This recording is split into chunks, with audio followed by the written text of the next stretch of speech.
Start. Vinoba Bhave का जन्म 11 सितंबर 1895 को गाहोदे गुजरात में हुआ था। विराम। विनोबा भावे का मूल नाम विनायक नरहरि भावे था। विराम।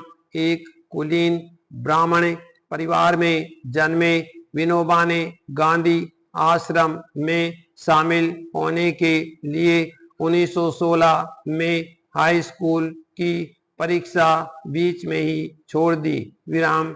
गांधी जी के उपदेशों ने भावे को भारतीय ग्रामीण जीवन के सुधार के लिए एक तपस्वी के रूप में जीवन व्यतीत करने के लिए प्रेरित किया।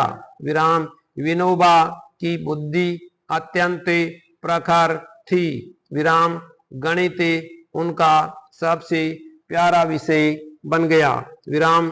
हाई स्कूल परीक्षा में गणित में सर्वोच्च अंक प्राप्त किए। विराम। बड़ौदा में ग्रेजुएशन करने के दौरान ही विनोबा का मन वैरागी बनने के लिए अति आतुर हो उठा। विराम।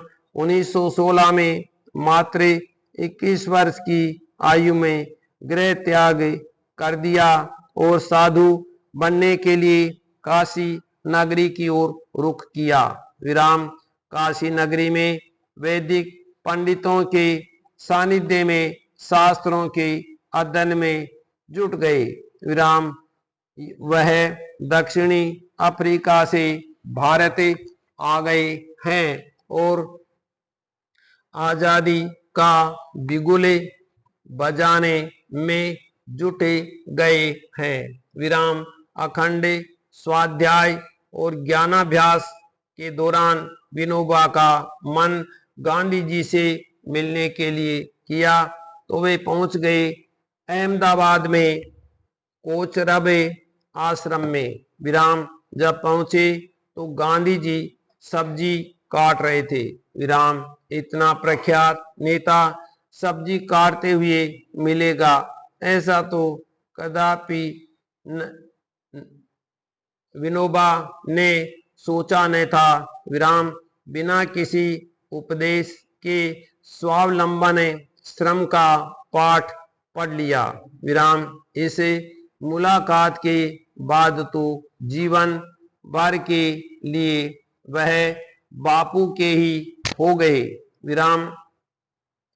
बापू के सानिध्य और निर्देशन में विनोबा के लिए ब्रिटिश जेल एक तीर्थधाम बन गई। विराम। सन 1921 से लेकर 1942 तक अनेक बार जेल यात्राएं हुई। विराम। सन 1922 में नागपुर का झंडा सत्याग्रह किया। विराम। ब्रिटिश हुकूमत ने सीआरपीसी की धारा 109 के तहत विनोबा को गिरफ्तार किया। विराम। इस धारा के तहत आवारा गुंडों को गिरफ्तार किया जाता है। विराम। नागपुर जेल में विनोबा को पत्थर तोड़ने का काम दिया गया। विराम। विनोबा का तो मानो तपोयज्ञ प्रारंभ हो गया।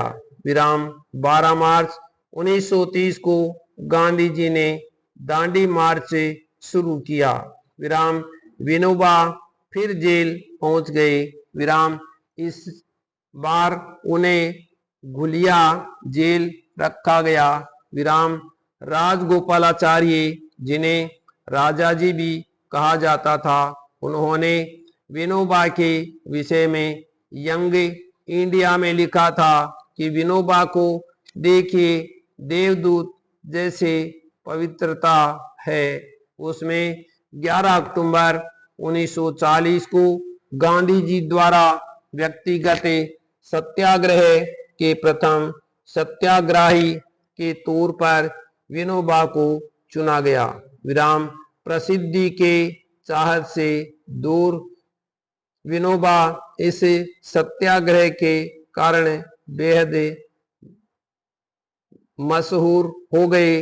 विराम सन 1942 में 9 अगस्त को यह गांधी और कांग्रेस के अन्य बड़े नेताओं के साथ गिरफ्तार किए गए।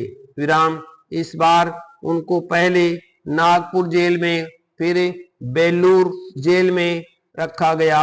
विराम जेल में विनोबा ने 46 वर्ष की आयु में अरबी और फारसी भाषा का अध्ययन आरंभ किया और कुरान पढ़ना भी शुरू किया।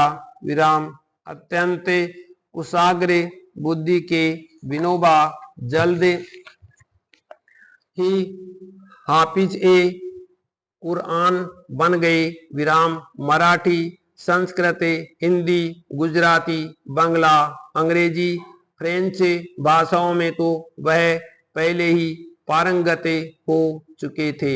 विराम विनोबा ने जब यह देख लिया कि वृद्धावस्था ने उन्हें आ घेरा है तो उन्होंने अन्न जल त्याग दिया।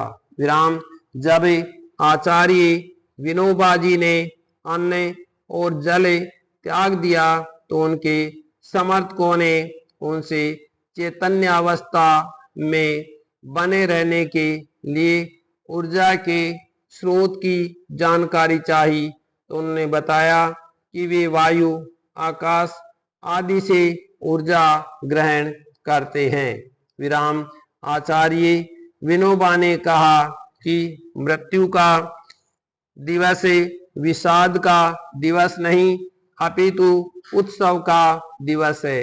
इसलिए उन्होंने अपनी मृत्यु के लिए दीपावली का दिवस 15 नवंबर को निर्वाण दिवस के रूप में चुना। विराम इस प्रकार अन्न जल त्यागने के कारण एक सप्ताह के अंदर ही 15 नवंबर 1982 को वर्धा महाराष्ट्र में उन्होंने अपने प्राण त्याग दिए। विराम विनोबा जी के शरीर त्यागने के उपरांत पचनार आश्रम की सभी बहनों ने उन्हें संयुक्त रूप से मुखाग्नि दी। विराम इतिहास में इस तरह की मृत्यु के उदाहरण गिने चुने ही मिलते हैं। विराम इस प्रकार मरने की क्रिया को प्रायोपवेश कहते हैं। विराम।